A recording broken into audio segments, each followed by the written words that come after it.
Okay, today we are going to learn how to find the midpoint and distance of the following line segments. When you're finding the distance, there are two formulas that you can use to find the distance. The first one is the distance formula. And the distance formula is long, involves square roots, and it is this. D is equal to the square root of the quantity of x2 minus x1 squared plus the quantity of y2 minus y1 squared. And you could find the coordinates of the points, plug them in, and solve that.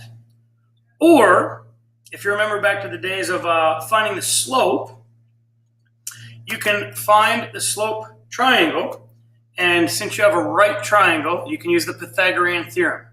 And that's what I have up here, Pythagorean theorem. And the Pythagorean theorem is a squared plus b squared is equal to c squared. So that's what I'm going to recommend that you use to find the distance. So let's do that for line segment AB. So the first thing we need is a right triangle.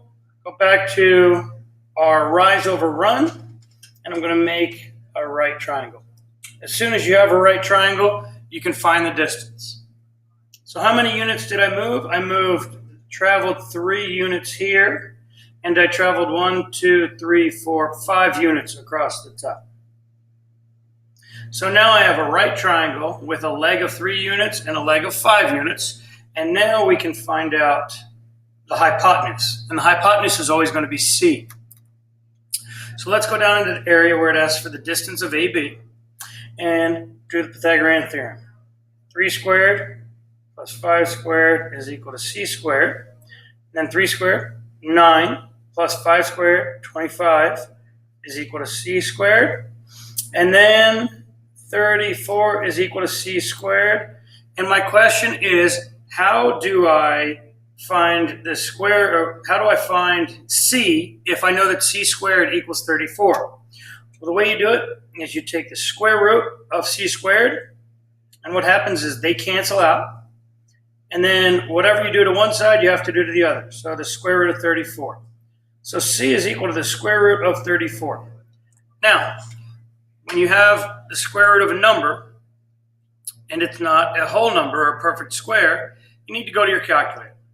And the way you go to your calculator, if you have your smartphone, I'll put it down here in the corner, is you punch in the number 34, and you press that button, and we get an answer of 5.8309.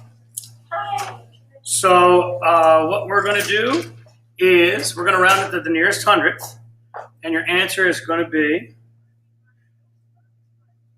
5.83. And that is the distance of line segment AB. In order to find the midpoint of line segment AB, you also have another formula. And the formula is the average of your x's and the average of your y's. So y1 plus y2 over 2, x1 plus x2 over 2. So in order to do this, we need to find the coordinates of each point. The coordinates of point A are 1, 2, 3, 4, 5, 6, 7. So negative 7. So A, the coordinates are negative 7, and up 3, positive 3.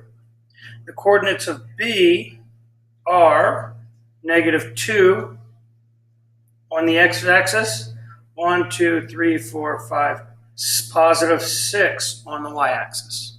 So now that we have the coordinates of A and B, we can take them and plug them into this formula. So it's x1 plus x2.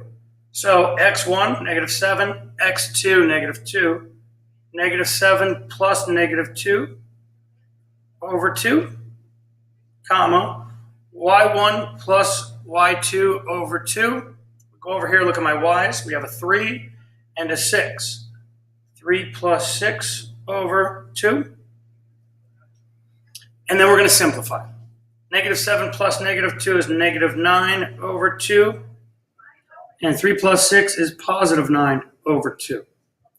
So we could leave it like that, or what I'm going to recommend is that you put it into a decimal form. So if you take your calculator or in your head, negative 9 divided by 2 would be negative 4.5, and positive 9 divided by 2 would be positive 4.5. So the midpoint of this line segment is negative 4.5, comma positive 4.5. Now what that means is that you can go to the coordinate plane and go over 4 and a half units, and go up 4 and a half units, and that should be your midpoint. Okay? If you have any questions, watch this video again and review it and go over it and try and practice it a couple of times.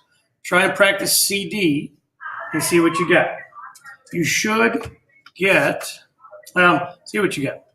Have a good day. Talk to you later.